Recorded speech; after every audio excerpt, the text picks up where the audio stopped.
Bonjour à toutes et à tous, ici Elisabeth et je viens vous parler de cette super pleine lune bleue qui a eu lieu en France à 14h27. Donc je suis un petit peu en retard puisqu'il est 19h20 au moment où je vous réalise cet audio.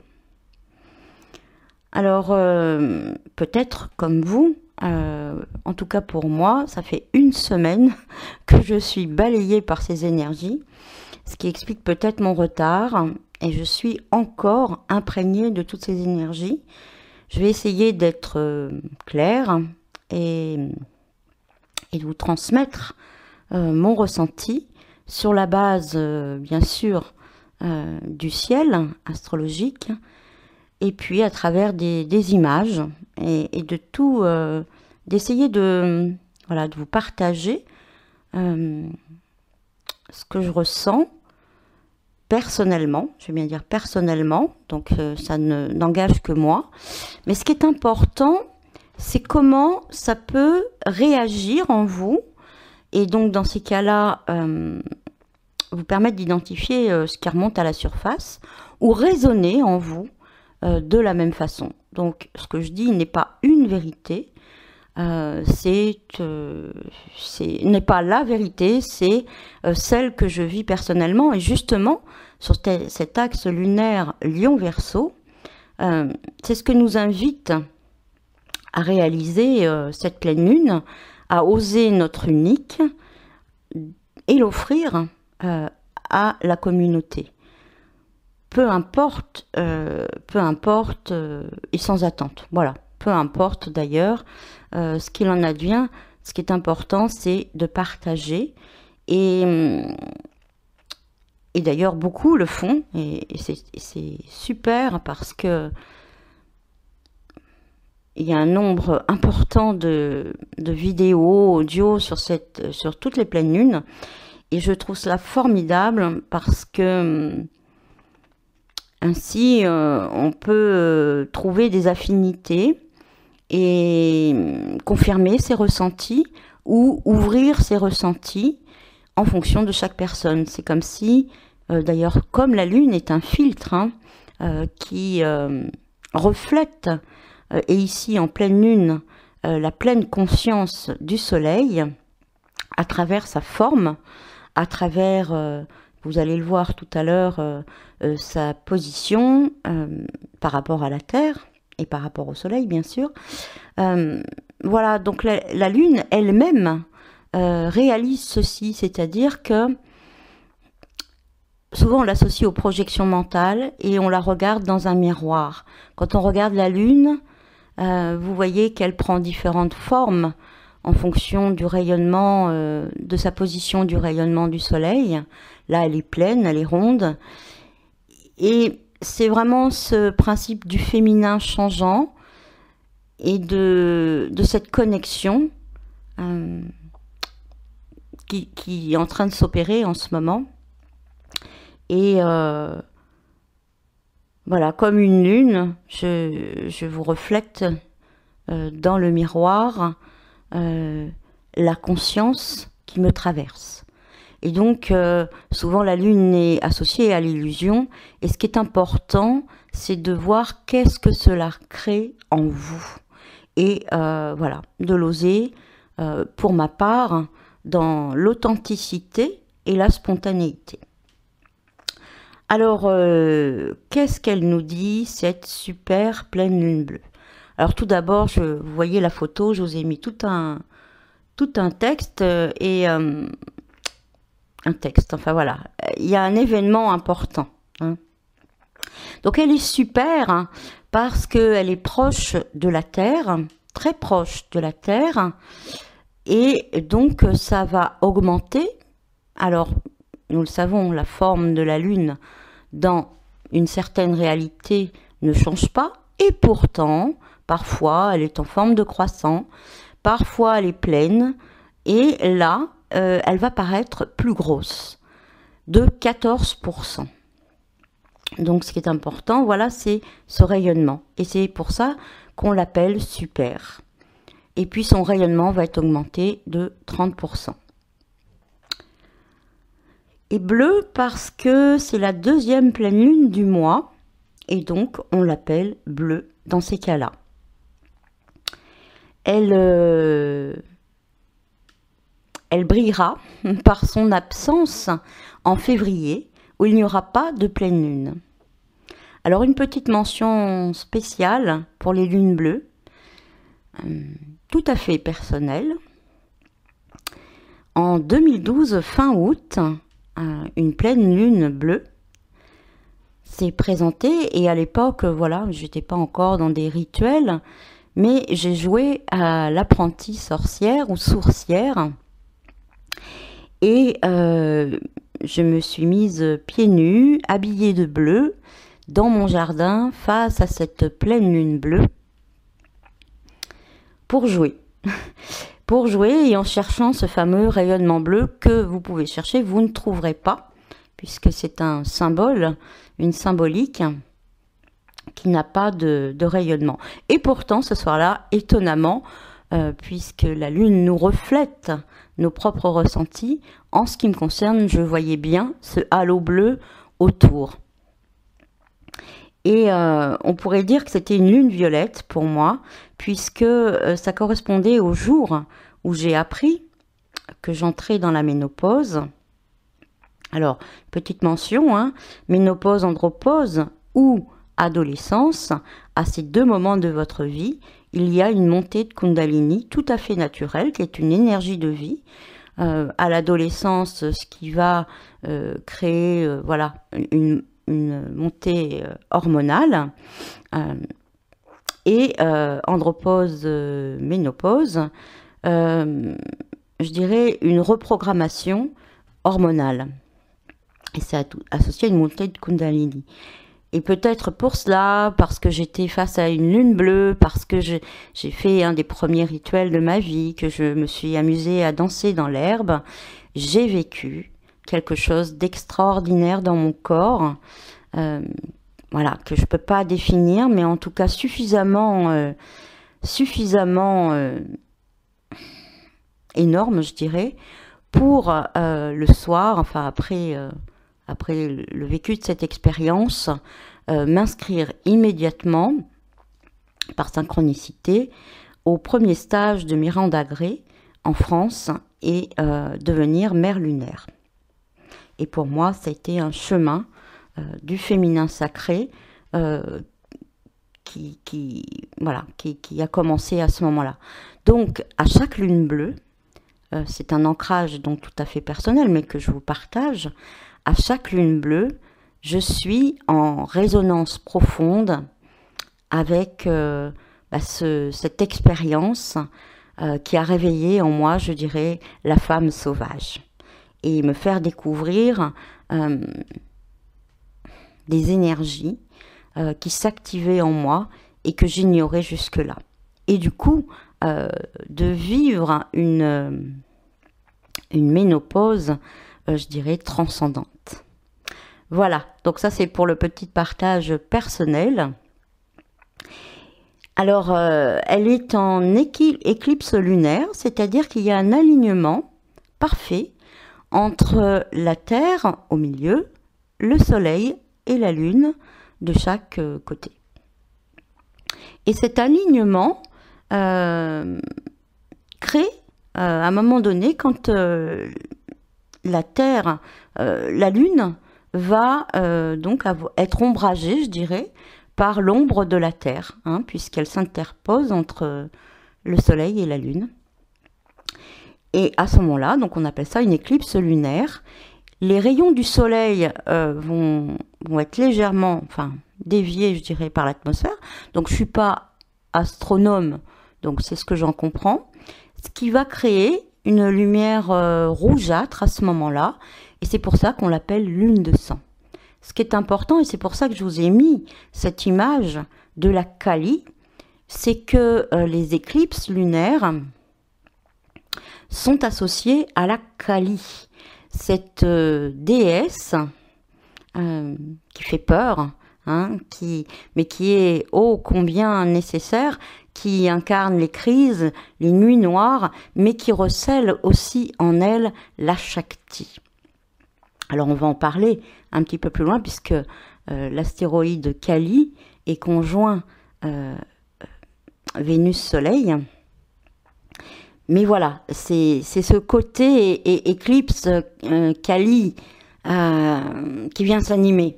Et pardon, excusez-moi. Et ce que j'ai trouvé amusant dans la photo que je vous ai mise, c'est que Kali est bleu, comme cette lune bleue, et sur un fond rouge, comme cette lune de sang. Donc cette image est très parlante pour moi, et elle tient dans la main, alors on pourrait l'appeler, enfin dans une de ses mains, vous voyez, une corde en forme de nœud, qu'on appelle cet axe lunaire, hein, ces nœuds lunaires, on les appelle aussi le dragon, avec la tête du dragon qu'il a, qui est Rahu, hein, qui se situe en Lion et qui est conjoint donc à la Lune, et la queue du dragon qui se situe en Verseau. Sachant que la tête du dragon, le nœud nord, c'est ce vers quoi on tend, et la queue du dragon, c'est, ici en Verseau, c'est ce à quoi on est invité à se détacher après l'avoir pleinement expérimenté. Et je dirais que, donc ici le Verseau, c'est le bagage, et le lion, où se trouve notre lune, la tête du dragon. Et c'est pour ça que dans le texte que je vous partagerai à la fin, c'est vraiment la lune conjointe ici à la tête de dragon. Pour moi, je le vois comme si elle embrasse le dragon. Elle embrasse, et c'est vraiment symbolique, elle va aller justement, elle nous invite à embrasser le dragon, à dépasser nos peurs et à aller en lion, justement, vers notre centre, je dirais notre rayonnement personnel. Donc, vous l'avez compris, et comme je l'ai écrit, cette lune est, enfin lune-soleil, hein, puisque elle est pleine aussi dans cet alignement lune-terre-soleil, elle est en parfait alignement avec l'axe des nœuds lunaires, avec le dragon. Donc elle chevauche le dragon. Alors c'est exceptionnel puisque ces nœuds lunaires sont avec nous. Alors regardez justement dans votre thème personnel quels sont vos nœuds lunaires, et en tout cas là je parle de l'universel, hein. Et à partir d'octobre 2018, ces nœuds ne seront plus Lion-Verseau, mais ils seront Cancer-Capricorne. Donc c'est un événement unique, cette conjonction lune au nœud lunaire, lune-soleil hein, bien sûr, ne pourra plus avoir lieu avant longtemps, puisque c'est la dernière fois où le soleil va pouvoir être en Verseau. La lune reviendra en Lion, bien sûr. Voilà, elle se déplace voilà, tous les 3 jours à peu près, 2 jours et demi dans le zodiaque. Mais par contre, le soleil en Verseau ne reviendra pas avant l'année prochaine. Et quand il reviendra en Verseau, les nœuds lunaires seront sur l'axe Cancer-Capricorne. Donc cet alignement sur les nœuds lunaires est exceptionnel. En tout cas, c'est le dernier possible au niveau universel. Voilà pour les événements importants de cette lune. Alors bien sûr, je vais vous parler du reste, mais voilà en gros sa présentation. Alors, Dame Lune, qui incarne une certaine forme du féminin, en tout cas dans le rayonnement du zodiaque, hein, elle incarne le féminin dans les luminaires, le soleil étant plutôt d'essence masculine. Et comme nous avons le soleil en nous, quand je parle de féminin masculin, c'est le féminin avec un grand F et le masculin avec un grand M. Et en chacune de nous, homme ou femme, ces énergies sont présentes. Et le féminin a l'habitude, enfin, ici, le féminin ne peut pas rayonner par lui-même. La lune, à chaque fois que vous voyez la lune pleine, rayonnante, ou ici rougeâtre, ou en croissant, ou noir, c'est à travers le rayonnement du soleil. Par elle-même, elle ne rayonne pas.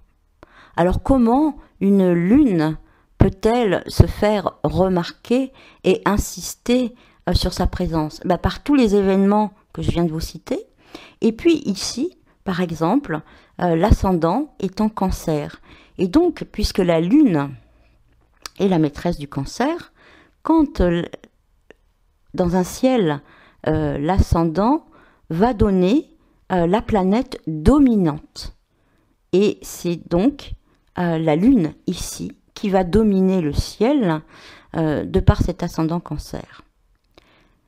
Et puis, vous voyez que finalement, le féminin peut trouver des manières de rayonner à travers d'autres symboliques. Et ça nous invite aussi à regarder cela, puisque dans le bagage, dans la queue du dragon, en Verseau, il y a le soleil qui est conjoint à Vénus, en maison 9, qui nous invite justement à la déprogrammation par la conscience. Alors, c'est amusant que, justement, dans le bagage, se trouve la maison 9, qui nous parle de déprogrammation. Et qui, où il y a donc le soleil, Vénus qui est conjointe au soleil, mais aussi Junon. Junon qui représente, alors voilà, elle s'appelle Junon, cet astéroïde, mais finalement, on l'appelle, enfin, dans la mythologie grecque, on l'appelle Héra. C'est donc l'épouse. Et l'ombre de Junon, c'est justement qu'elle... c'est une déesse à part entière, et par différentes manières, voilà, puisque Jupiter, ou Zeus, a dû jouer de ruses pour pouvoir même se métamorphoser en coucou, pour pouvoir épouser cette déesse puissante. Et à partir du moment de son mariage, donc basé quand même sur des énergies patriarcales, elle s'est mise à explorer son ombre. Et bon, ceux qui connaissent un petit peu Héra Junon, c'est une déesse qui va être souvent jalouse.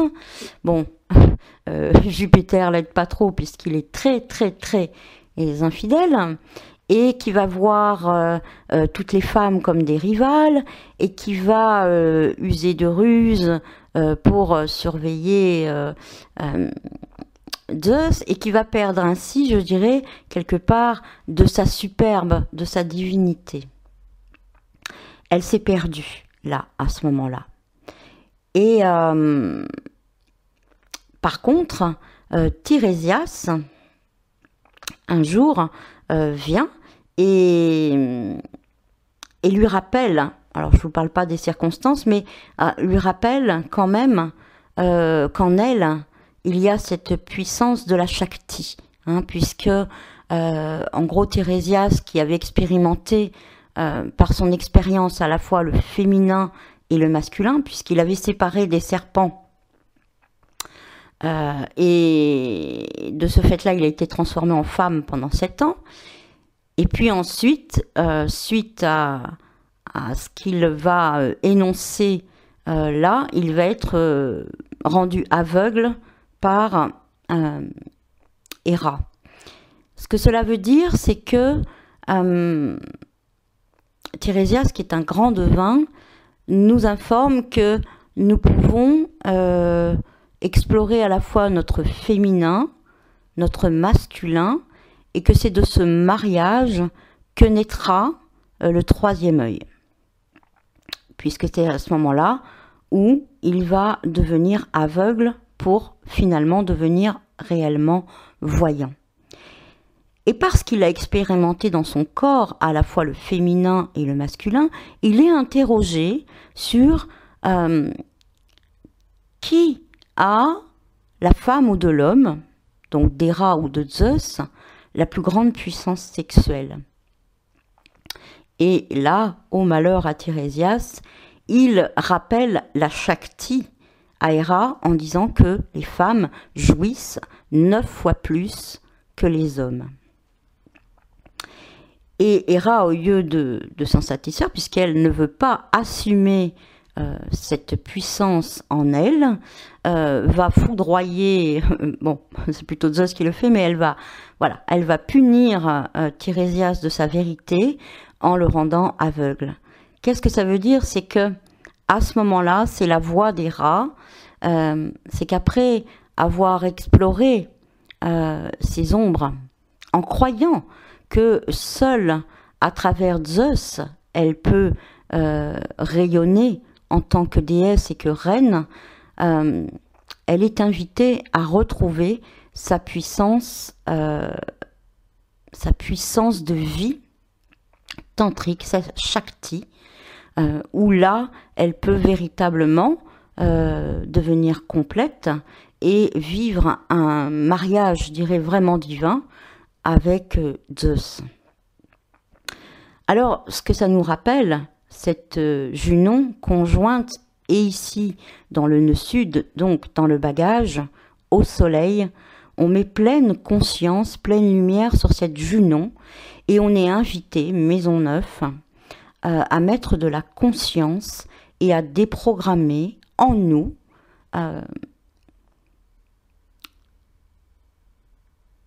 toutes ces croyances, je dirais, liées à un rayonnement qui ne nous appartiendrait pas. Et en gros, c'est la place de l'épouse qui vit à travers son conjoint et qui oublie sa propre puissance. Donc ça, d'après, alors c'est ma conviction profonde, c'est ce que j'ai expérimenté dans ma vie, mais en tout cas, c'est ce que nous proposent ici les astres en Maison 9 et dans le nœud sud, dans la queue du dragon, en Verseau. Donc en Verseau, oui, en plus, c'est vraiment le renouvellement, c'est universel et collectif, c'est vraiment, c'est demandé à un niveau universel et dans un renouvellement uranien. Hein. Donc des programmations rapides, immédiates, et peut-être comme un ouf, hein, je dirais, dans cette situation-là, en tout cas, c'est une possibilité qui nous est offerte de nous libérer de cela pour réaliser véritablement la lumière de Junon. Hein. Conjointe à Vénus aussi, Vénus qui est aussi féminine, même pour les hommes, et qui correspond au magnétisme, à comment on va magnétiser des relations, comment on va magnétiser ça en nous. C'est une énergie, Vénus, c'est vraiment une énergie magnétique et elle correspond à notre corps émotionnel. Donc l'idée, c'est de faire ce message, hein, voilà, que vous le saisissiez dans votre corps émotionnel, et en tout cas,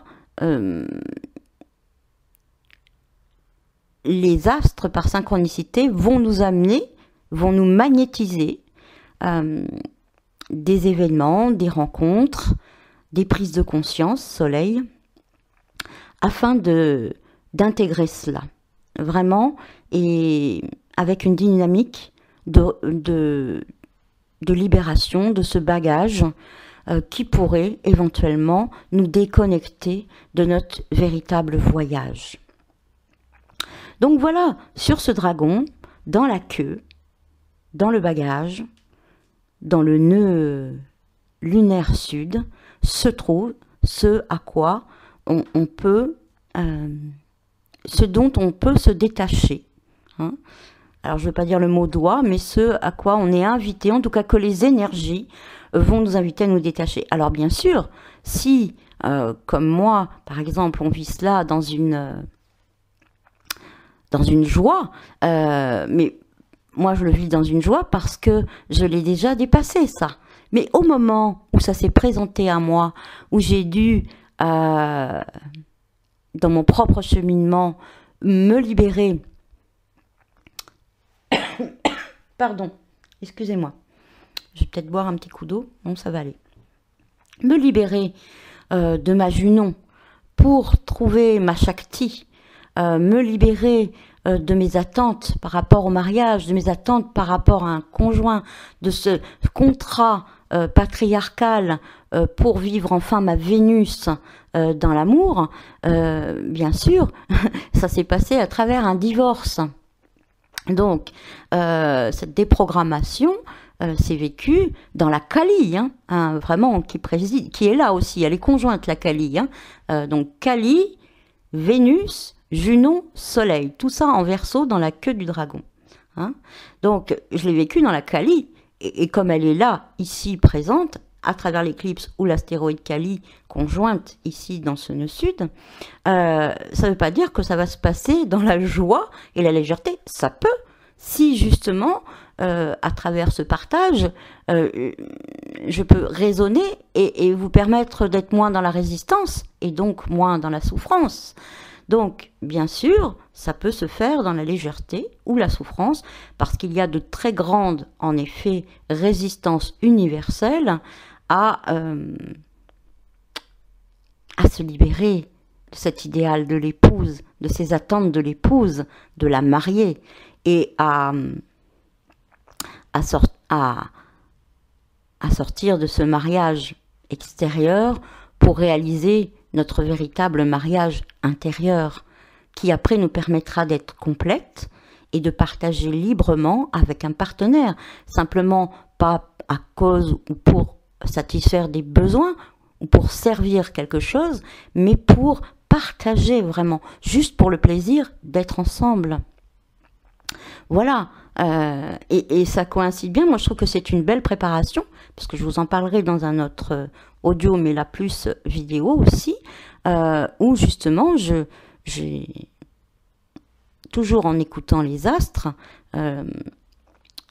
puisqu'il y a des événements au niveau du mariage intérieur. Cette année, il y aura 2 portails pour le mariage intérieur alchimique.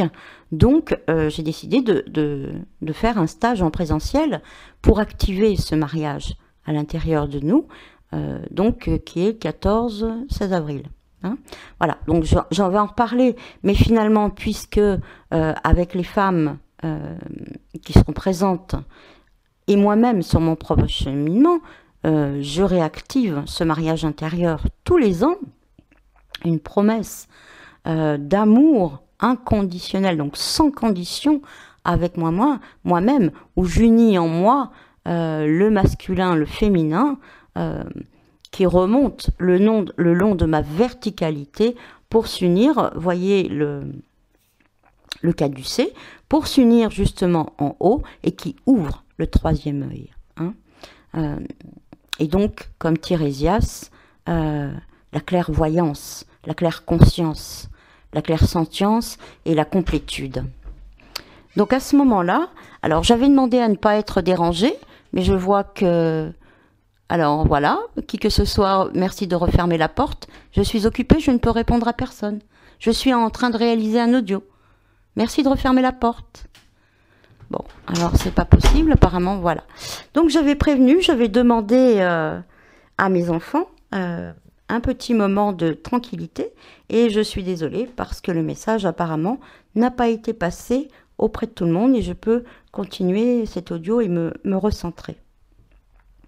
Donc je sais plus ce que je disais du coup. Voilà, donc en tout cas, c'est quelque chose dans la vie d'une femme ou d'un homme, puisque ce mariage intérieur et ce dépassement, mais c'est quand même voilà plus féminin, puisque c'est quand même Héra, enfin Junon, l'astéroïde Junon ici, et et puis la Kali, Vénus, qui sont là, hein, en pleine lune, donc dans une énergie féminine.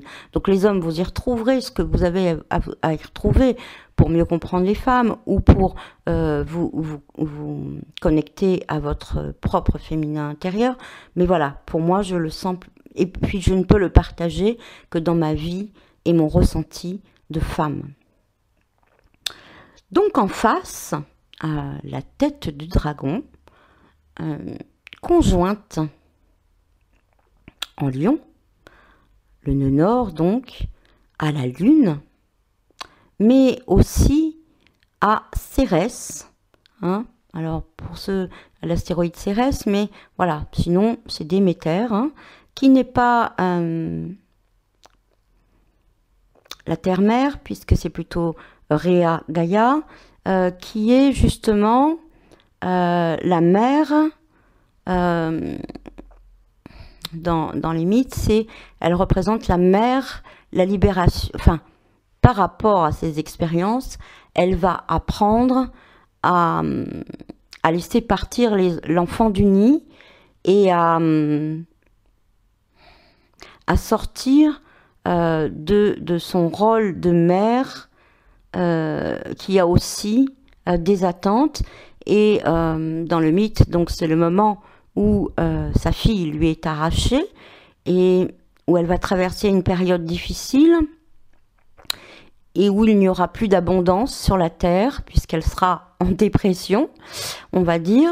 Et ce que cette expérience va lui apprendre, alors je ne vais pas parler de Perséphone, hein, mais au niveau de Déméter, donc Cérès, va lui apprendre les cycles de la vie et de prendre l'hiver pour se reposer, hein, pour faire un travail intérieur, pour couper l'abondance extérieure, pour aller vivre ses richesses intérieures, et au moment du printemps, voilà, de revivre l'abondance. Donc ça, c'est l'expérience de la mère. Et vous voyez dans cet axe du dragon, d'un côté dans le bagage, il y a la libération magnétique, et dans l'amour, en pleine conscience, soleil, de la Junon, hein, de l'épouser, je dirais la mariée, puisque la mariée, mariage, vient du mot patriarcal, alors que l'épouser n'a pas du tout la même connotation. Donc je dirais de la mariée. Et en face, le lion, le nœud en lion. L'axe lion-verseau, c'est en gros le nœud sud en verseau, c'est j'ai voulu, bagage donc, j'ai voulu me conformer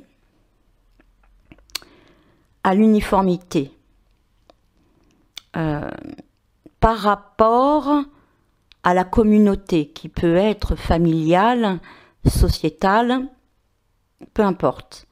Et donc, je me suis effacée, moulée à travers et pour cette communauté.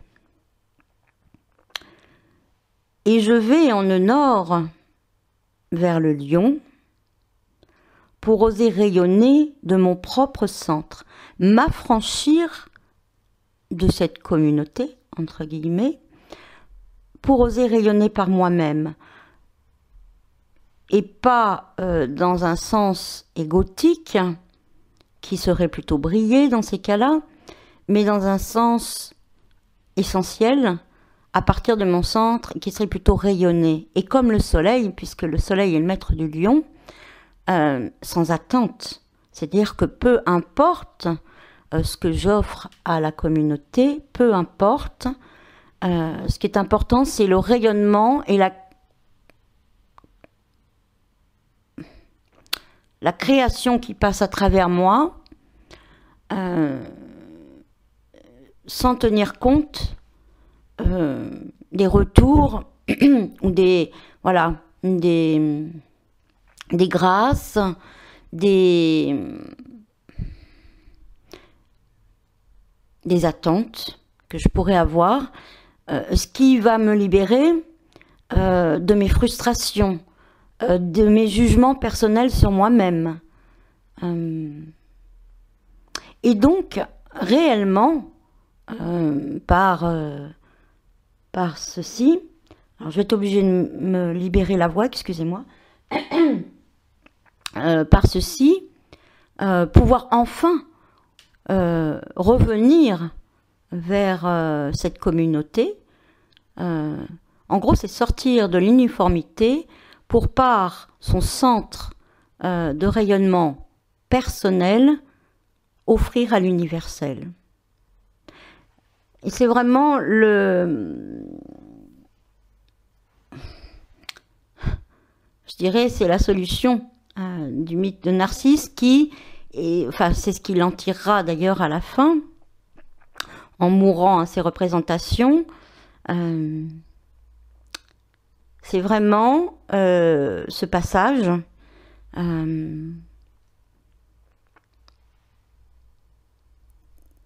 parce qu'on va oser être unique, centré, connecté à ses talents personnels et les offrir enfin sans attente, parce que l'énergie lion, enfin, a vraiment besoin, un énorme besoin de reconnaissance, donc sans attente de reconnaissance parce qu'il se reconnaît lui-même, pouvoir enfin offrir quelque chose qui va devenir universel. C'est par le point essentiel de son essence propre que l'on peut toucher à l'universel. C'est le quantique, le fond quantique qui communique avec, c'est le microcosme qui communique avec le macrocosme. C'est vraiment ça. Plus on est précis et dans son centre, vrai, juste avec soi-même, plus on touche à l'universel. Voilà. Hein, plus nos propos pourront devenir universels. Donc c'est vraiment ça, cet axe. Donc, et c'est sur ce dragon que chevauche la Lune, le Soleil et la Terre, c'est-à-dire à la fois la Terre, c'est-à-dire dans notre expérience terrestre. Donc c'est une forme de verticalité qui... Alors rappelez-vous que cette énergie masculin-féminin dont je vous parlais tout à l'heure, sous forme serpentaire, hein, comme le dragon, enfin en tout cas le dragon chinois qui n'a pas de pattes, pour pouvoir s'unir. Au départ, ça part, alors ça peut être un bâton, mais en tout cas par un axe vertical. Et c'est vraiment cet axe qui nous est donné là, à travers la matière, donc de manière ancrée, le soleil masculin, qui là est invité à se libérer de ses bagages, comme je vous les ai énoncés, reliés au féminin, la mariée qui s'oublie, et la Vénus qui va magnétiser tout ça, et la Kali qui vient ici par une éclipse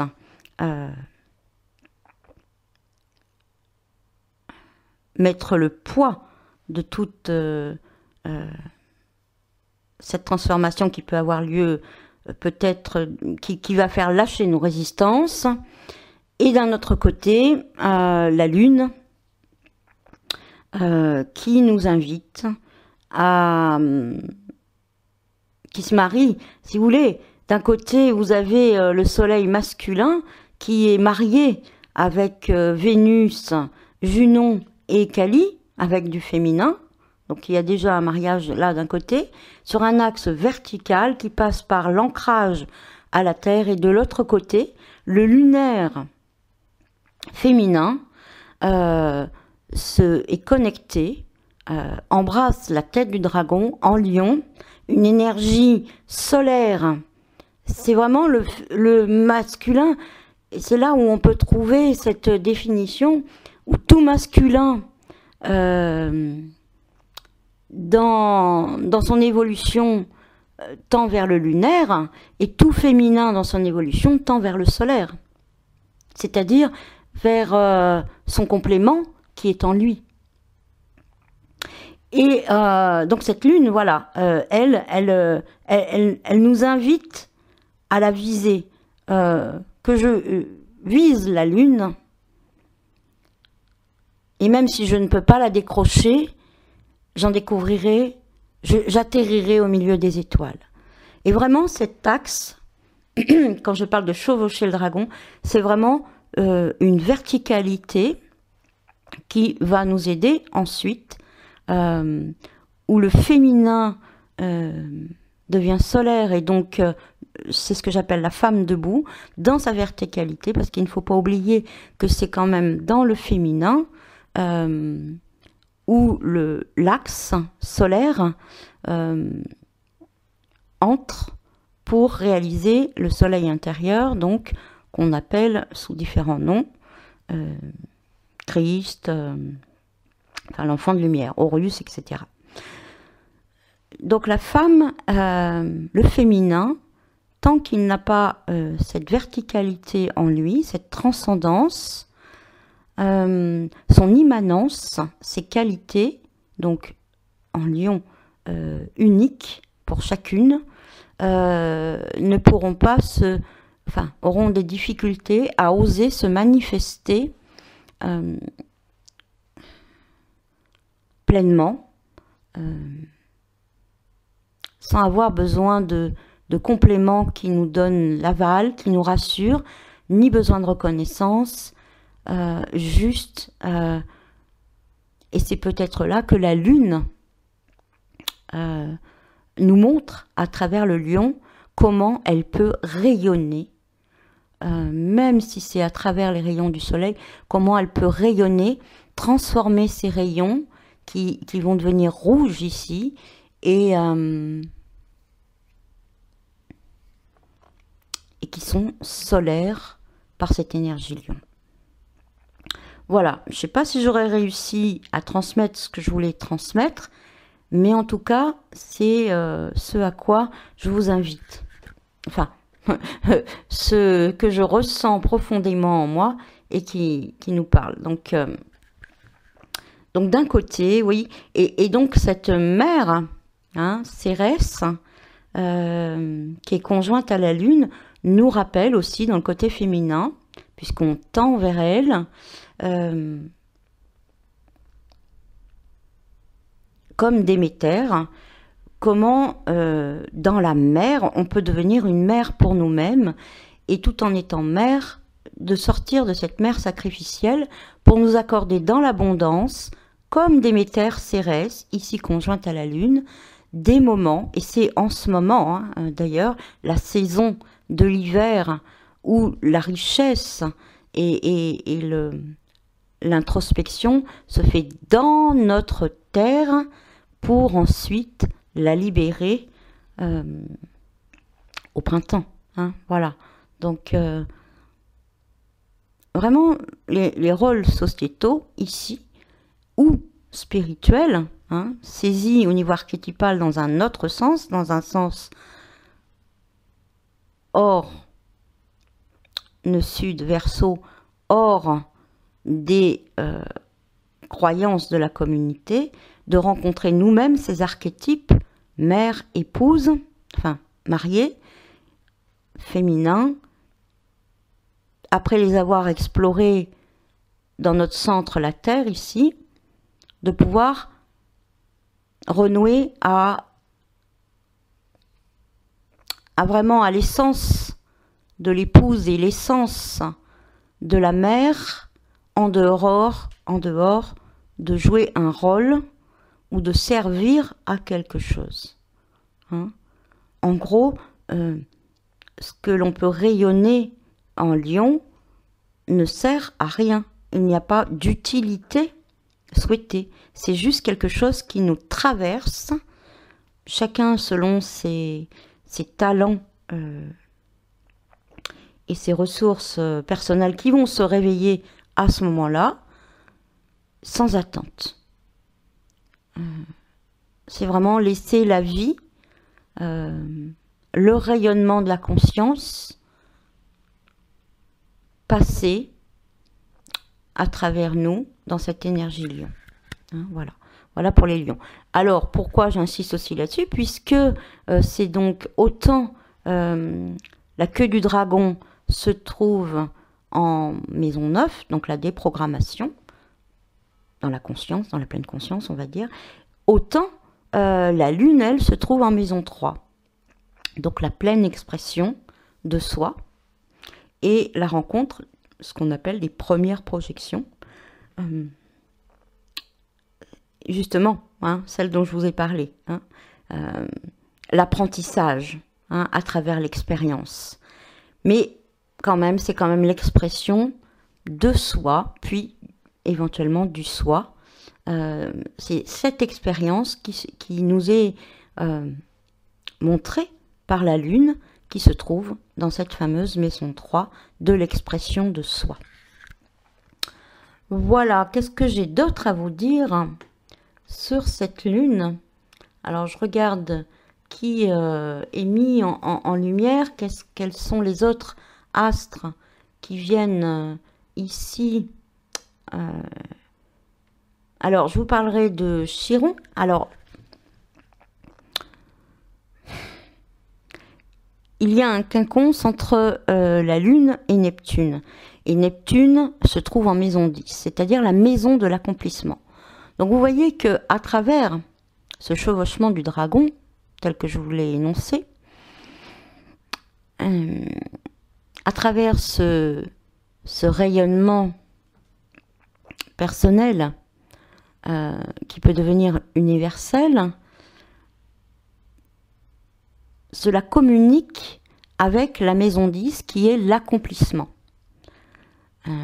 Alors, souvent, on parle d'accomplissement social ou accomplissement professionnel, mais peu importe. En tout cas, un accomplissement au sein de la collectivité. Parce que vous l'aurez bien compris, avec un soleil en Verseau, on touche à l'universel et à la communauté. Hein. Donc là, c'est Neptune qui préside ici et qui communique avec la Lune. Donc c'est comme un... Voilà. Tout d'abord, on est invité à chevaucher ce dragon, à embrasser le dragon, à se libérer, se détacher, après l'avoir traversé, peut-être aidé par la Kali, qui préside aux éclipses, de la queue du dragon, dans laquelle se trouve la mariée, ou l'ombre de Héra, et sa ressource de vie, d'énergie de vie qui n'a pas été déployée. Donc on quitte, on se détache de cela, on embrasse la tête du dragon et on ose son propre rayonnement solaire dans son féminin lunaire. Et immédiatement après, enfin, moi je le mets dans ce sens-là, il y a un quinconce. Alors je ne sais pas quelle photo je vous ai mise parce que je l'ai plus sous les yeux. Ça doit être un trait vert normalement. Entre cela et la maison 10, l'accomplissement, qui est là où Neptune a sa place, en poisson. Donc en poisson, donc dans une énergie intuitive qui contient toutes les autres énergies transmutées du signe du zodiaque, puisque c'est le dernier, et qui, relié à Neptune, c'est l'amour inconditionnel, l'amour divin, mais aussi qui peut être, quelque part, pour ceux qui ne l'ont pas vraiment rencontré à l'intérieur d'eux et qui le projettent, qui peut être souvent source d'illusion. Hein. C'est quand on n'est pas ancré, mais rappelez-vous qu'en chevauchant le dragon, on est quand même passé par la Terre. Si on n'est pas suffisamment ancré, une connexion à Neptune peut nous emmener dans des paradis. Voilà, on peut partir dans, comme je dirais, voilà, on peut devenir perché, comme on dit, hein, ou tomber dans des addictions, des choses comme ça.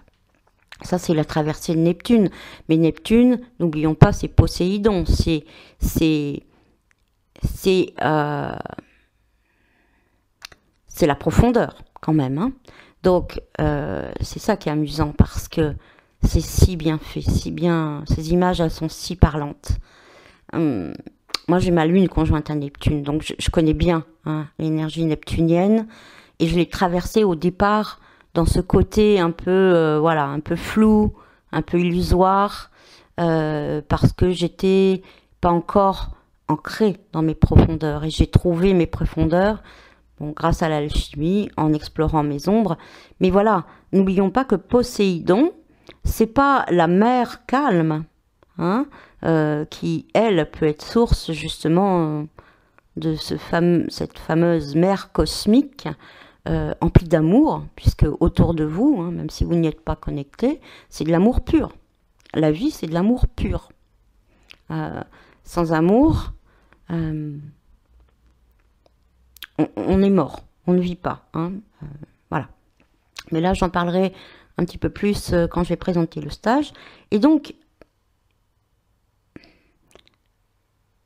cet amour inconditionnel, divin, source de vie, la source, hein, est disponible pour tout un chacun. Et parfois, si on n'a pas réalisé le travail des profondeurs, on va, comme la mariée dans l'amour du couple, peut se perdre. On peut se perdre aussi, hein, et donc c'est pour ça qu'il y a des dépendances. C'est-à-dire une forme de compensation. Mais Poséidon, c'est celui qui peut procéder au tremblement de terre, au raz-de-marée,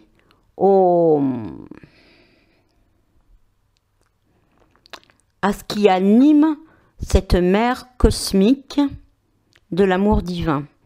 Donc il nous invite, c'est le Dieu, donc ici la planète Neptune, qui nous invite à nos profondeurs. Et plus on aura visité nos profondeurs, qu'on les aura recouvertes, je dirais, alors nos profondeurs, bien sûr, on peut y trouver l'émotionnel, les ombres, nos parties refoulées, et tout ce qui carapace notre cœur, et que, voilà, que nos croyances limitantes, etc., tout ce qu'on se cache à nous-mêmes, d'oser faire descendre cet amour divin jusque dans nos profondeurs pour aimer inconditionnel toutes les parties de nous. Et une fois que ces profondeurs ont été inondées, je dirais, de cet amour divin, c'est dans cet axe où on peut explorer tous les talents, toute l'intuition, toute la communion avec Neptune. Et donc là, il nous parle, hein, relié à la Lune, il nous parle d'accomplissement au niveau de la société. En nous rappelant justement ce que je viens de vous énoncer, on peut se perdre dans l'illusion en nous rappelant la connexion à nos profondeurs. Plus et puis cette saison, hein, regardez ce que fait la Terre en ce moment, elle se connecte à ses profondeurs, la source est dans ses nappes phréatiques, et elle se laisse traverser par cet amour divin, on va dire, par la pluie, et cette pluie, elle la stocke dans ses profondeurs, dans les nappes phréatiques, pour nourrir ses racines qui vont lui permettre d'aller vers les cimes, et donc vers cette maison 10 et vers l'accomplissement. Voilà pour moi ce que veut dire Neptune en maison 10 et l'invitation qu'il nous donne. Et pour toujours relier parce que là il est quand même question beaucoup de mariage masculin-féminin, donc ces énergies, rappelez-vous que quand elles sont activées autour de la verticalité, elles se rejoignent, elles s'embrassent. Voyez le caducée, hein, elles s'embrassent au niveau du troisième œil. Voilà. Donc, c'est-à-dire, elles nous donnent la clairvoyance, une vision intérieure qui provient de l'intérieur et qui justement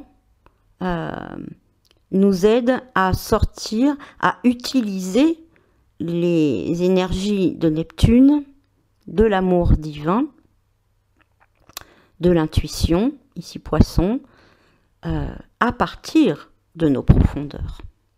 Et ainsi, de ne pas, si ça n'a pas été activé, voilà, Neptune, l'énergie Poisson, enfin, voilà, elle est, pour ceux qui, voilà, vous l'avez toutes dans votre thème, mais voilà, je parle des Poissons. Voilà, c'est le mythe de Proté, hein, voilà, ça peut être la fuite dans des paradis, voilà, c'est aussi un moyen de compensation, et c'est pour ça que c'est important de le prendre au niveau de ses profondeurs. Alors, moi, ça parle de mon expérience personnelle, et puis de ces symboles là qui sont en train de me parler, et je trouve que c'est vraiment bien fait. Cette invitation qui finit par nous dire, et tu peux tendre vers ton étoile, vers ton milieu du ciel, hein, maison 10, ton accomplissement, et l'offrir au monde grâce à Neptune qui est là. Mais Neptune est-il pour être accessible dans toute cette potentialité, hein, de clairvoyance, dans un amour inconditionnel de soi, va passer par l'expérience de la queue du dragon, Verseau, Soleil, Vénus et Ra, déprogrammation du bagage, sortir de cet amour conditionnel attaché quand même au couple, où là il y a déjà les premières compensations, hein, comme Héra. Cette expérience nous relier ensuite à trouver notre propre essence pour atterrir dans cette maison 10. C'est vraiment un chemin qui nous est donné en chevauchant le dragon, ses axes lunaires, à travers la Lune. Enfin, moi, c'est le chemin que je vois, que j'ai déjà plus ou moins parcouru, mais qui me rappelle dans ma chair, là où j'en suis, comment les énergies universelles, comment la Lune, et même s'il faut, à travers une éclipse, à travers la Kali, elle me demande, à moi, à l'universel, de vraiment entreprendre ce voyage. Voilà, alors, les autres planètes qui pourraient être importantes, donc ça va être des planètes personnelles. Donc Mars est en Sagittaire, donc le guerrier, donc si je dis pas de bêtises, il doit être en maison 6, donc c'est-à-dire offrir son potentiel au monde, hein.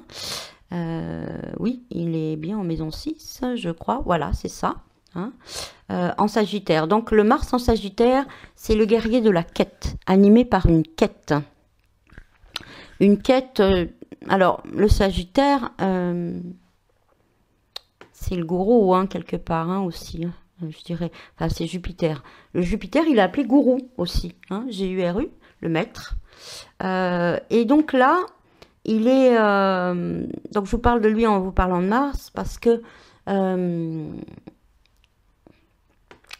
a une interconnexion entre le Mars en Sagittaire, donc le guerrier, votre guerrier. Alors là, je dis votre, hein, mais vous avez bien compris que toutes ces énergies, elles sont universelles. Votre guerrier en quête, qui est connecté à Jupiter en Scorpion. Mais je crois qu'ils sont connectés par Pluton. Alors, je ne vais pas vérifier. En tout cas, c'est dans mon ressenti. Tout ce que je sais, c'est que... alors, Pluton... je vais quand même... Voilà. Donc, je cherche les aspects. Jupiter, oui, il est bien en sextile à Pluton. Et pourquoi je vais le mettre avec Mars? Bon, certainement qu'il doit y avoir quelque chose qui connecte. Donc, oui, parce que Mars, il fait un carré au milieu du ciel. C'est-à-dire qu'il va venir, ce guerrier en quête, en quête de sens, hein, quelque part, de sens profond, mais aussi de la direction à prendre, en carré avec le milieu du ciel, c'est-à-dire en carré à ce fameux Neptune en maison 10. Il va nous aider à la construire. Hein, vous voyez, on part voilà, dans ce côté profondeur sur lequel je vous ai donné tout à l'heure. On peut être... on est aidé ici par Mars, qui, malgré qu'il présente un carré pour moi, c'est source de construction. Hein. Donc, c'est-à-dire, cette énergie d'action, hein, parce que, enfin, décidément, cette énergie d'action, là, du Mars guerrier, vraiment nous relie à la quête de sens profond, en faisant carré, va nous aider à construire cet accomplissement et à nous relier. Je dirais que c'est le carré, hein, moi c'est ce que j'appelais mes 4 piliers, qui va venir par des actions inspirées, ici en Sagittaire, par le sens profond, ce qui est juste pour vous, des actions, donc dans la matière physique, hein, Mars, va venir nous... Alors, ce n'est pas forcément des actions dans la matière, ça peut être des actions intérieures, hein, comme par exemple la déprogrammation d'une Sud, de la queue du dragon, dont je vous ai parlé tout à l'heure. On peut poser des actions là-dessus, des choix, des positionnements.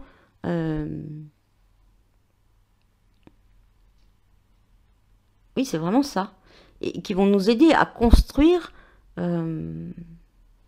cette verticalité, cet ancrage qui va nous permettre d'accéder au ciel, hein, à cet accomplissement, à notre étoile. Donc, en tout cas, Mars, il a cette position, votre guerrier, enfin le guerrier universel, là, qui a la quête. Et Jupiter, qui est toujours en Scorpion, il est en sextile à Pluton. Donc là-dessus, Jupiter, c'est le gourou. Toujours dans la déprogrammation, ce qui est important, c'est que, qu'est-ce que ça nous dit là? Ça nous dit que, comment vous le dire? Ça nous parle des lois universelles. Jupiter, il est ici en Scorpion, donc il est en forme de gourou initiateur, de maître initiatique. Et par sa reliance ici à Pluton, Pluton, lui, il vient, il nous invite à la transcendance à travers des reprogrammations. Et puis, voilà, Pluton... c'est comme la Kali, hein, c'est des énergies qui balayent. Hein. Et par sa communication ici avec Jupiter, il va permettre cette maîtrise, je dirais, cette déprogrammation des croyances qui ne seraient pas en lien avec les lois universelles. C'est-à-dire que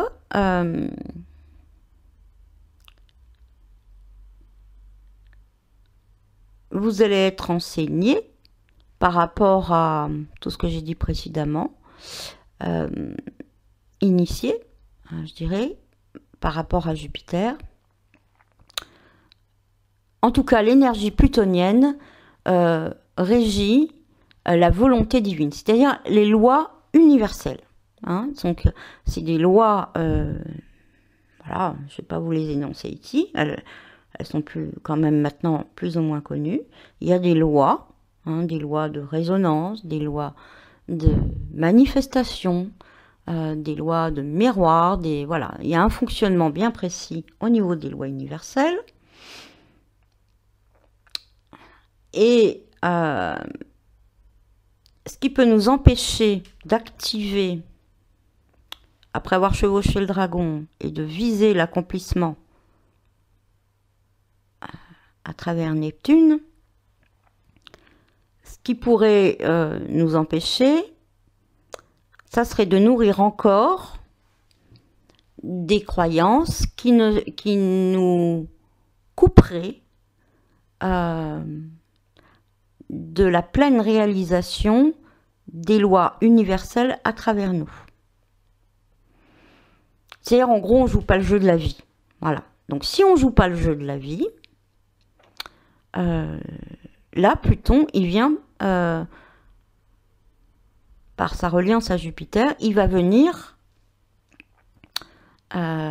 permettre au gourou, puisque Jupiter aussi surnomme le gourou, votre propre gourou intérieur, votre maître intérieur, si vous préférez. Bon, on va en parler, c'est plutôt Chiron ici, mais bon, voilà. Il va permettre à vos croyances, enfin, il vous invite, hein, après, enfin, Pluton, il invite pas trop, mais bon, voilà, de déprogrammer tout ça. Pouf! Parce que la seule chose qui peut vous empêcher d'utiliser ou d'être en pleine harmonie avec les lois universelles de la vie, c'est simplement vos croyances qui peuvent encore s'accrocher à certaines choses, à une certaine vérité qui n'est pas concordante avec la réalisation, la manifestation des lois universelles. Donc c'est pas grave, c'est super, parce que là, Pluton, plouf, il vient balayer tout ça. Hein. Alors je vais pas regarder en quelle maison ça se passe, je crois que c'est la maison 6. Il est où mon Jupiter là? C'est que j'ai pris une autre carte et il est en maison 6, c'est bien ça. Pour offrir, pour réaliser son plein potentiel au service des autres. Donc voilà. Hein, donc vous voyez que si vous n'avez pas encore réalisé, embrassé la tête du dragon, universel, hein, parce que c'est un thème universel, et osé votre propre rayonnance sans attente, peut-être à l'intérieur de vous, vous n'osez pas mettre ce potentiel au service des autres, maison 6, parce que il y a peut-être des croyances ou des vérités que vous voyez comme vraies, et c'est toujours ça, une vérité, quand elle est en nous, c'est vrai de vrai, hein. Mais vous verrez qu'au fur et à mesure qu'on grandit, nos vérités changent. C'est pour ça qu'il n'y a rien de... Ça sert à rien de dire l'autre a tort et moi j'ai raison, ça ne sert à rien, puisque quand on évolue en conscience, on s'apercevra, même peut-être demain, je dirais que toute vérité peut, et c'est le principe de la vérité, c'est qu'elle peut être remise en question à tout moment. Et donc personne n'a tort, personne n'a raison, c'est un faux débat. Donc voilà, donc la vérité, elle est en fonction de notre croissance sans cesse renouvelée pour aller jusqu'à sa vérité profonde.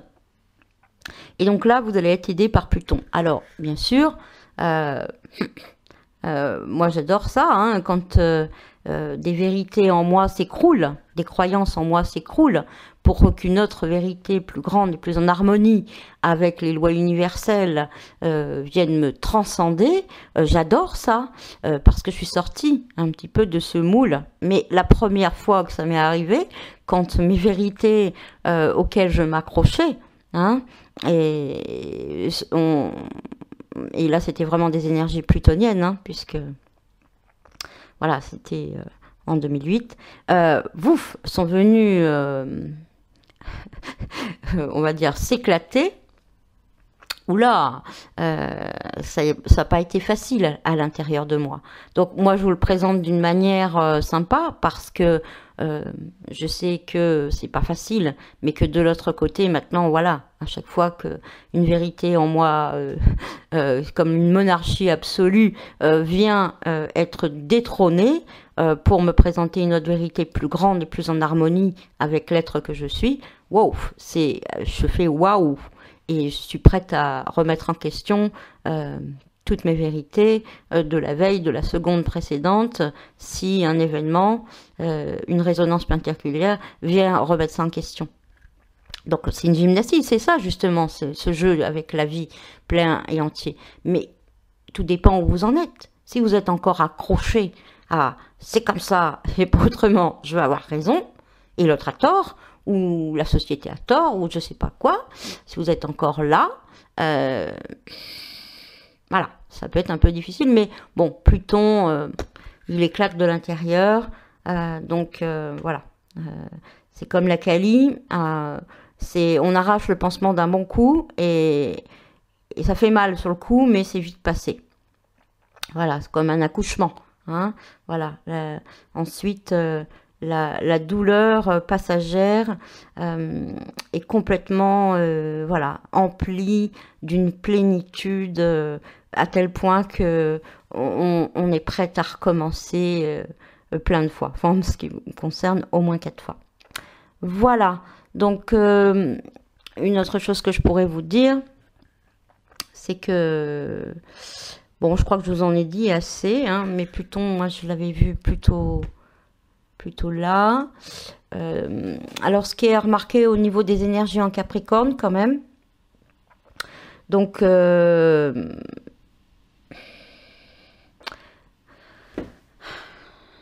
bon, vous avez toujours Pluton, bien sûr, hein, donc qui agit sur les structures, hein, voilà, en Capricorne. Et vous avez toujours la Lune noire qui vise aux mémoires patriarcales. Enfin, moi, c'est comme ça que je les ai. Et qui sont, enfin, les énergies Capricorne se trouvent dans les maisons 7 et 8, c'est-à-dire les maisons des projections, hein, ce qu'on va projeter sur les autres. Et la maison 8, ça va être la remise en question, justement, de nos relations. Alors, on peut appeler aussi ça les crises, qui vont nous permettre de nettoyer ces projections. Pour justement, dans cette fameuse maison 9 qui est rejoint à la queue du dragon, pouvoir déprogrammer tout ça. Hein. Donc l'énergie Capricorne ici, alors à travers Pluton en Capricorne, je ne sais plus qui il y a. Ah oui, il faut que je vous parle de Mercure. À travers Pluton, donc la lune noire, hein, et puis Mercure. Alors Mercure, il est encore en Capricorne, et pour aller rejoindre Vénus, hein, en Verseau, très prochainement, en maison 8, donc cette remise en question, hein, comme je vous dis, des projections à travers les relations, qu'on peut appeler crise, et avec une reliance à Pluton. Donc quand Pluton est relié à Mercure, il vient agir sur justement nos manières de penser. Hein. Mercure, c'est oui, c'est le mental, hein, quelque part. Enfin, tout dépend le niveau, mais c'est le mental. Et donc, notre façon de penser, ici, alors avec une reliance à Pluton, c'est-à-dire, ça vient déstructurer, parce que là, comme c'est en maison 8 et en Capricorne, ça vient déstructurer peut-être certains tabous. C'est vraiment le mot. Ce que la société, enfin, notre façon de penser par rapport à la société ou à notre environnement familial, considère comme tabou. Et donc, ça va nous aider, c'est les énergies du moment, hein, universelles. Pluton, à travers Mercure, nous aide à nous connecter à un besoin d'explorer, d'investir mentalement d'autres dimensions en dépassant les tabous, pour pouvoir nous connecter à un savoir ou à des informations pour percer les mystères de la vie. Donc, et ainsi passer notre pensée limitante, je dirais, hein, pour nous permettre une évolution. Et donc une croissance. Parce que, vous l'avez bien compris,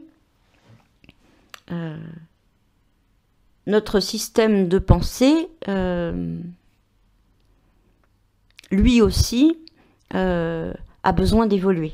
Hein, et donc, voilà, Mercure-Pluton, c'est ça. Et c'est en plus en Capricorne, donc c'est relié à la structure. Et en maison 8, donc voilà. Donc il y a des remises en question, je dirais, au niveau des pensées limitantes qui seront, voilà, qui peuvent voler en éclats grâce à Pluton. Alors bien sûr, tout dépend, hein, si on s'accroche, c'est toujours pareil. Voilà, il y aura pas de changement, pas d'évolution, et beaucoup de souffrance et de perte d'énergie. Voilà, quoi vous dire de plus? Eh bien, écoutez, je crois avoir fait le tour. Alors, je vais terminer quand même avec Chiron. Hein. Chiron qui est toujours en Poisson jusqu'au printemps, où il va passer en Bélier. Et là, il est dans la maison 10. Donc, toujours cette maison, hein, rappelez-vous, où il y a déjà Neptune, de l'accomplissement. Et Chiron, c'est à la fois le guérisseur blessé. Chiron, Poisson, il touche beaucoup. Toutes ces personnes, on a vu, enfin moi y compris, hein, dans cette période de Chiron-Poisson, nous voyons bien, quand nous sommes sur une quête, nous sommes d'abord du côté de la personne en thérapie, et puis après, on a envie de devenir thérapeute. Donc c'est vrai et en plus, il y en a besoin. Donc c'est au niveau universel, donc ça tombe très bien. À une montée quand même de thérapeute. Hein, voilà. Donc ça c'est Chiron en Poisson. Hein, c'est le guérisseur blessé. C'est aussi l'initiateur. C'est celui, je vous l'avais déjà expliqué, qui est l'interface entre Saturne et Uranus. Hein, donc c'est-à-dire entre notre cristallisation, notre structure cristallisée par nos blessures et qui va nous ouvrir à plus grand que nous. Alors là, en maison 10, il nous dit, il nous parle de la blessure, hein, bien sûr. Alors ceux qui ont Chiron en maison 10, donc tu as été blessé dans ton accomplissement personnel par ce qu'il y a à l'intérieur de toi. Tu as été blessé. Hein, alors bon, voilà, peut-être des échecs, etc., professionnels, ou même un accomplissement. Voilà, l'accomplissement, il ne peut venir que de l'intérieur de nous-mêmes. Et là, il nous dit, vraiment, c'est ça qu'il nous dit, Chiron, il nous dit, vise la lune. Vise la lune, ose viser loin, et peu importe, puisque la lune, on le sait bien, décrocher la lune est une expression, on ne l'obtiendra jamais, hein, mais c'est pas grave. Je crois que c'est Orson Welles qui dit ça. On finit toujours par retomber dans les étoiles. Hein. Et ça, c'est vraiment ça. C'est même si vous vous trompez d'objectif, que en plus la Neptune est là hein, pour flouter un petit peu le truc hein, en maison 10. Hein, en Poisson, même si, voilà, vous êtes nourri d'un idéal qui, en fin de compte, était une illusion. Hein. Un idéal, c'est toujours une illusion, parce que c'est l'idée qu'on se fait de quelque chose, et il va être remis en question régulièrement, de toute manière. Moi, le premier flash, c'était l'amour idéal, donc c'est l'idée qu'on se fait de l'amour. Et en effet, depuis mon cheminement, je peux vous dire que l'amour idéal a bien évolué, et que voilà, c'est jamais le même, donc c'est bizarre. Donc voilà, si vous avez un idéal et que, en effet, il est flouté, voilà, que vous apercevez que c'était pas celui que finalement, puisqu'entre-temps vous aurez grandi, que c'était pas celui qui était vraiment votre idéal et que vous ne parvenez donc pas à l'obtenir, du coup, c'est pas grave. Peu importe le moteur de la quête, peu importe de viser la lune, ça vous met sur votre chemin. Hein, ça vous met sur votre chemin, et en chemin, il y a toujours des possibilités, par synchronicité, justement, à la croisée des chemins, de changer de direction. Et une fois que vous arrivez à à une certaine forme de connexion avec votre idéal, vous vous dites « Ah bah oui, j'étais partie dans complètement autre chose, mais finalement c'était ça ma vraie quête. » Mais c'est en vous mettant en chemin dans une direction idéale que vous êtes mis en chemin. Donc c'est ça qu'il nous dit là, Chiron. Il nous dit vise la lune, c'est pas grave. Neptune peut te flouter. L'énergie poisson hein, est bien, voilà, reliée à ça. Fie-toi à ton intuition. Hein, c'est vraiment ça aussi. Fie-toi à ton intuition. Tu sais pas pourquoi. Mais c'est vers là où tu dois aller. Et même si tu te trompes, même si tu vis un échec, c'est pas grave. Ce qui compte, c'est le voyage et pas le but. Voilà. C'est vraiment ça que nous dit Chiron. Donc ose. Ose, ta lune en lion. Hein, ose embrasser la tête du dragon. Ose ton accomplissement personnel. Peu importe là où tu en es. Si tu acceptes quelques déprogrammations et quelques énergies plutoniennes qui viennent restructurer tes pensées, voilà, ça sera que d'autant mieux. Vis cette Kali qui là, à travers l'éclipse, vient te donner une énergie. Traverse là cette Kali et chevauche ton dragon. Et peu importe, peu importe, peu importe. Je peux vous dire que dans mon expérience personnelle, maintenant, voilà, j'ai un objectif, voilà. Mais c'est ce qui me sert d'alimenter ma quête. Parce qu'en fin de compte, en chemin, je m'aperçois toujours qu'il y avait autre chose de plus profond en moi. Mais voilà. Donc, comme on est encore en début d'année, avec ces fameuses positions de résolution, d'objectifs, gna gna gna gna gna gna, excusez-moi, mais voilà quoi. Peu importe l'objectif que vous êtes fixé. Ne restez pas accrochés, soyez prêts à le remettre en question chaque jour et à poser et à alimenter vos profondeurs, le moteur de votre quête. C'est tout ce à quoi ça sert, c'est tout. Si vous êtes bien en harmonie avec les lois universelles, que vous suivez les énergies que je vous présente, dans un accompagnement le plus fluide, vous serez toujours au bon endroit, au bon moment, avec la bonne personne, même si au premier abord, ça paraît être un écart de chemin. Voilà, donc je vérifie que je vous ai bien tout dit. Je vais reprendre la photo que j'avais décidé de vous partager, parce que voilà. Donc, oui, je pense qu'on a tout dit. Alors, j'avais envie de vous parler de la Kali. Hein, on en a un peu parlé. Mais revoyez cette image que je vous ai laissée. Pour moi, c'est vraiment l'énergie de cette lune. Une Kali bleue sur un fond rouge qui vient nous confronter à des morts nécessaires, à des crises nécessaires,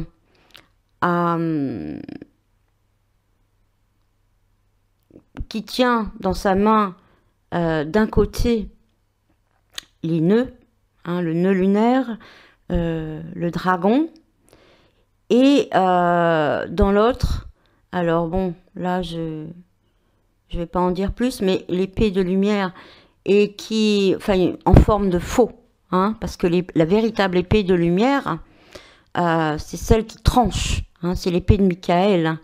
La conscience, quand elle est là, elle tranche. Les prises de conscience, ça tranche. Et ça nous relie à la suite, puisque cette pleine lune nous emmène sur Imbolc, donc le 2 février, qui est la purification. Enfin, moi, je travaille ainsi, hein, avec les saisons, la roue sacrée des saisons celtes, mais qu'on appelle aussi la chandeleur. Hein. Voilà, la chandeleur, qui veut dire quoi? Qui parle d'une chandelle, d'un feu intérieur purificateur qu'on allume à ce moment-là. Et c'est vraiment, pour moi, cette chandelle, elle est verticale, elle est de feu, elle est lumineuse, purificatrice, et on ne peut pas encore être éclairé pleinement par le soleil. Hein. Ça sera vraiment au printemps. Le seul feu, la seule conscience, elle peut être intérieure. Et c'est à nous d'allumer cette chandelle, et c'est notre véritable épée de lumière. Et cette conscience nous donne notre axe vertical intérieur et vient nous aider à couper, à donner mort, renaissance, pour renaître. Hein. C'est ça l'énergie de la Kali, qui fait si peur et qui est si tabou. Et c'est pour ça qu'elle va réveiller en nous. Si on ne meurt pas, on ne peut pas renaître. C'est pour ça qu'elle réveille la Shakti. Et vous voyez, elle tire la langue. Et j'aime beaucoup, moi, cette Kali, je l'aime. Elle tire la langue et ça nous fait penser aux danses Haka. Haka, vous savez, c'est cette danse sacrée qui a été vulgarisée par les rugbyman. Et cette danse Haka, elle nous aide dans une énergie à faire face à nos peurs. Hein. C'est vraiment ça. C'est une énergie qui nous aide à oser embrasser notre dragon, à chevaucher cet axe et qui nous donne cette force intérieure, 11 de cette année, pour vivre vraiment cela. Et qui va opposer à notre adversité, je dirais, non de vouloir se battre par la compétition, mais justement par le développement de nos forces intérieures. Et c'est vraiment une danse, voilà, moi, de temps en temps, je m'amuse à faire du haka, parce que, voilà, quand on se positionne, puis en plus, moi, j'ai un guerrier, un Mars en taureau, donc vraiment, c'est vraiment comme ça que je suis dans mon guerrier intérieur, hein, quand je pratique, voilà, du haka amélioré, comme je dirais. Amusez-vous à le faire. Tirez la langue, poussez des cris, et comme les rugbyman, là, faites cette danse de la haka, comme Kali, et vous verrez un petit peu quelles énergies vont résulter de cette danse. Hein, voilà. Donc ça, c'était un petit clin d'œil que je voulais vous faire. Et puis enfin, on va terminer par la numérologie, associée donc à cette pleine lune, qui nous fait 16. Alors 2018, donc année 11, 31 qui nous fait 4, et janvier 1, donc 4 et 1, 5, 11, ça nous fait l'énergie numérologique 16 pour cette pleine lune. Et le 16, alors j'adore ces synchronicités. Le 16, c'est le Ayin, c'est aussi la maison Dieu. Donc la maison Dieu, moi, ça a été la première rencontre. J'ai l'impression, voilà, vraiment, c'est des cycles. Hein. C'est incroyable, cette lune bleue, elle appuie sur un ancrage profond en moi. La Kali aussi, enfin, tout ce que je vous ai partagé, ces énergies qui sont là, pour moi, sont des rappels, hein, je dirais, qui ont déjà été traversés. Donc, c'est pour ça que, voilà, c'est important que je vous donne à la fois du personnel dans ces énergies universelles qui vont vous aider à vivre ça peut-être de façon plus légère. Donc le 16, c'est la maison Dieu, c'est la première arcane du tarot que j'ai traversée. La maison Dieu, c'est cette fameuse structure, hein, cette tour, cette verticalité qui... et, bon, je ne l'ai pas mise à l'arcane, mais vous voyez la couronne, donc le chakra couronne, qui saute et qui est traversé par un éclair solaire, une prise de conscience qui va venir changer la structure. Alors, moi, je l'ai mal vécu, hein, franchement, puisque tout s'écroulait. Ma tour s'écroulait pour mieux se reconstruire. Hein.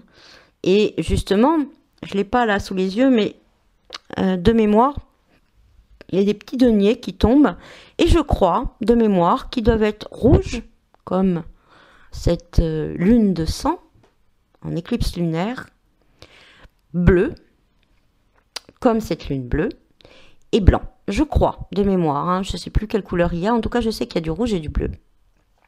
C'est les deniers qui tombent du ciel et qui nous disent toujours que voilà, que même si ça vous paraît quelque chose qui vous déconstruit, c'est pour mieux vous reconstruire et la manne, la grâce tombera du ciel. En tout cas, moi, c'est ce qui m'est arrivé et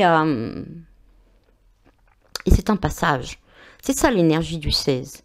Et là, j'ai pris les lettres hébraïques. Aïn.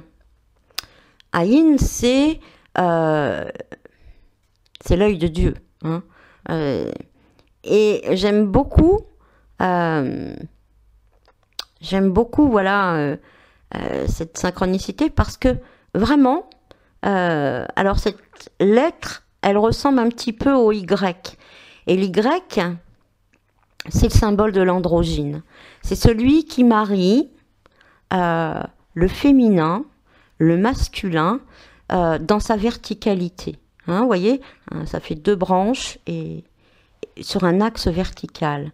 Et ça signifie l'œil. Parce que comme je vous disais, quand on réalise ça en soi, on ouvre le 3e œil. Ce n'est pas possible, enfin, autrement, si, mais c'est un travail intérieur à faire. C'est quand on veut être connecté à la clairvoyance, c'est-à-dire la vision, il est bien nécessaire d'avoir pris de la hauteur. C'est pas possible autrement. Et puis de faire confiance aussi à cette verticalité, aux insights qu'on va recevoir et à se laisser guider au-delà des apparences. En fonction de ce que les autres vont dire, bah non, c'est comme ci, c'est comme ça, enfin, c'est ces fameuses pensées que vous aurez à déstructurer. Voilà, c'est une confiance en soi, à la fois dans le masculin, dans cette énergie d'action, et à la fois dans le féminin, dans cette énergie d'amour, je dirais, en mettant notre masculin en action au service de notre essence féminine. C'est ça le Aïn, c'est le 3e œil, c'est ça coule de source, hein, c'est ça l'expression, ça coule de source. Et l'œil, c'est aussi, et là je vais refléter par rapport à la lune, dans l'arcane de la lune, au niveau du tarot, vous voyez une mare d'eau qui nous rappelle Narcisse et le miroir, qui nous rappelle que la lune, c'est aussi la traversée de nos projections mentales. De toute manière, elles sont toujours mentales, les projections. Et le lac, je ne sais plus où j'avais lu ça, mais c'est une belle allégorie. On nous dit que c'est l'œil de la terre. C'est vraiment ça. Donc, c'est vraiment au niveau numérologique, voilà ce qui nous est dit. Alors, si je devrais résumer, c'est connecte-toi à la source, ose te regarder dans le miroir, marie, comme les énergies nous y invitent, masculin, féminin, mais pas homme-femme, hein, masculin, des énergies d'action solaire et lunaire, puisque le nœud sud, donc la queue du dragon est attachée au féminin et le nœud nord au masculin, et vous voyez que le soleil masculin est marié là au féminin et la lune est mariée au masculin. Enfin, tous ces mariages dont je vous ai parlé, cette union des contraires, nous ouvre cet œil et cette nouvelle vision. Cette vision qui va affiner justement notre vérité profonde et nous libérer. C'est cet œil-là qui nous libère du regard des autres. C'est vraiment cela. Tant que vous êtes attaché encore au regard des autres, au jugement, aux projections mentales, vous ne pouvez pas réaliser votre vision centrée, intérieure, qui se trouve là, entre vos deux yeux, et qui ne peut s'activer que quand vous regardez à l'intérieur de vous et fermez l'œil. Et comme je dirais, bon pied dans vos profondeurs, bon œil, c'est vraiment cet axe qui nous est demandé. Voilà. Alors je vais terminer. Hein, j'espère vous avoir tout dit. J'avoue que ça fait déjà 1h35. Bon, bah, je suis un peu moins longue que d'habitude. Si j'ai oublié quelque chose, ce n'est pas grave. C'était juste un partage, une invitation à vous connecter à ces énergies, peut-être des réactions ou des résonances dans vos propres ressentis. Alors en tout cas, je vous ai écrit un texte et je vais là terminer là-dessus. Alors sinon pour l'actualité, je vous invite, si mes partages vous plaisent, à vous abonner à ma chaîne YouTube parce que de plus en plus, voilà, c'est par ce canal que je passe. Donc je reviendrai peut-être vers vous dans demain ou après-demain pour vous parler d'Imbolc. Peut-être, je ne sais pas. En tout cas, je reviendrai vers vous pour vous présenter mon stage en présentiel. Il y en a deux, hein, mais je vais surtout vous parler du premier qui a lieu du 14 au 16 avril et qui nous parle du mariage intérieur. Et donc, voilà, il y a 8 places. Hein, donc, c'est pas extraordinaire, mais à travers la promotion de ce stage, et où j'aimerais vraiment vivre des choses en présentiel avec certaines femmes, il y a déjà une préparation qui va se mettre en route, et à travers toutes les informations que je partage, voilà, ça peut soit vous donner envie de venir avec nous vivre ce mariage intérieur, ou simplement vous donner des informations pour vous y connecter par vos propres moyens à vous-même. Moi, un stage, c'est juste pour permettre, parce que je vois bien hein, la différence entre des informations, même la pratique d'outils et le présentiel. Il se passe une alchimie de groupe. Voilà, c'est quelque chose qui se passe et qui... Voilà, même pour moi, pour certains stages que j'ai fait, voilà, il y a un avant et un après. C'est vraiment un complément et j'ai vraiment besoin de vivre des choses dans l'expérience. Hein, voilà, hein, donc je vous en parlerai. Et voilà, la prochaine actualité. En tout cas pour vous-même, en dehors d'Elisabeth, dans 2 jours, oui c'est ça, dans 2 jours, donc vous pourrez vous connecter à la Chandeleur ou à Imbolc et vivre voilà, cette purification par le feu qui est attachée à la déesse Birgit. Enfin voilà, moi je travaille au niveau celtique, hein, donc c'est elle, et ça nous parle aussi de régénération. Donc à ce moment-là, pour les femmes que j'accompagne, je vous le rappelle, je ne pense pas que j'en referai un autre cette année, j'ai réalisé un rituel de purification qui est très très puissant. Donc peut-être que, en tout cas, je l'offrirai en préparation aux personnes qui viendront au stage. Et pour celles qui l'ont déjà, je vous invite, je vous rappelle de le vivre, hein, puisque rappelez-vous la puissance que vous aviez vécue l'an dernier. Donc il est toujours d'actualité. Et pour les autres, peut-être que je le proposerai en accès à un plus grand nombre. Je n'en sais rien. Donc ma prochaine vidéo soit tournera autour de ça, ou alors de la préparation au mariage intérieur. et du stage en avril, en parlant de la roue des saisons de toute manière. Voilà, donc je vais vous dire au revoir sur le texte que j'ai écrit, que je vais vous lire comme un centrage pour vous dire au revoir, et je vous le mettrai en écrit sous la vidéo. Donc je vous embrasse et je vous lis le texte qui, voilà, qui pour moi m'a traversé pour parler de cette pleine lune. Ô belle pleine lune bleue, en lion lunaire, merci de me montrer le nœud, qui m'invite à m'alléger de mes bagages pour entreprendre mon vrai voyage, en embrassant comme toi la tête du dragon. C'est d'une dame bleue comme toi qu'un jour j'ai accouché de ma femme sauvage. Ici, Junon, qui s'est perdu dans le mariage, me rappelle qu'il peut être un mirage, et que mon soleil est présent au-delà des nuages.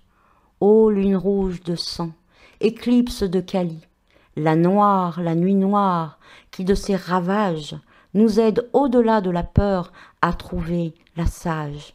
Et pourtant, son œuvre taboue est encore au nid. J'ai confondu en verso l'universel et l'uniformité.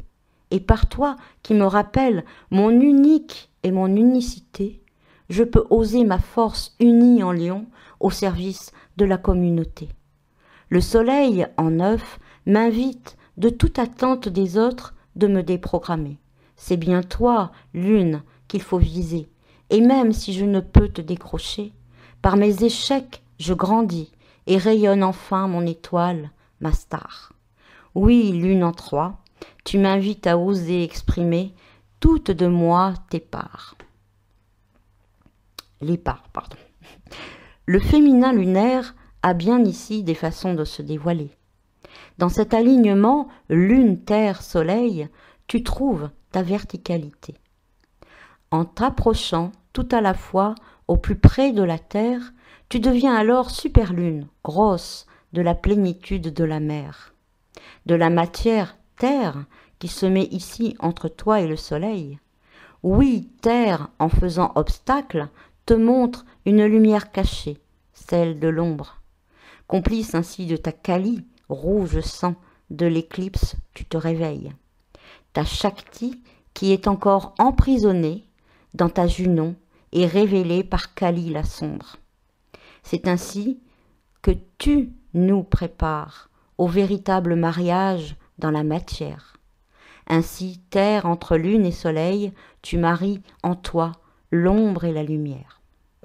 J'accueille cette conscience par tes rayons en mon temple sacré, dans mon chaudron, mon corps, mon âme et mon cœur. De toi, comme toi, par toi, je deviens aussi pleine en douceur. Je profite pleinement de cette profonde maturité, car tu brilles aussi par ta future absence en février. Je renoue avec ma Kali, ma Shakti, ma Junon, ma Vénus, dans le chaudron de sourcière en moi au sein de mon utérus. Libérée de mes attentes de femme, mon féminin sacré peut décréer et recréer avec mon masculin divin. Le sens et l'essence de la vie, ma vie sacrée est centrée. Je vis pleinement ainsi mes cycles, sans fin et sans fin. Je me vois comme toi, chevauchant le dragon, ma chandelle de lumière, épée traversant cette saison, adoubée ainsi dans mon masculin au service de mon féminin. Je vis mes cycles et réalise chaque jour mon destin. Voilà, je vous souhaite une merveilleuse pleine lune et vous dis à très bientôt. Je vous embrasse.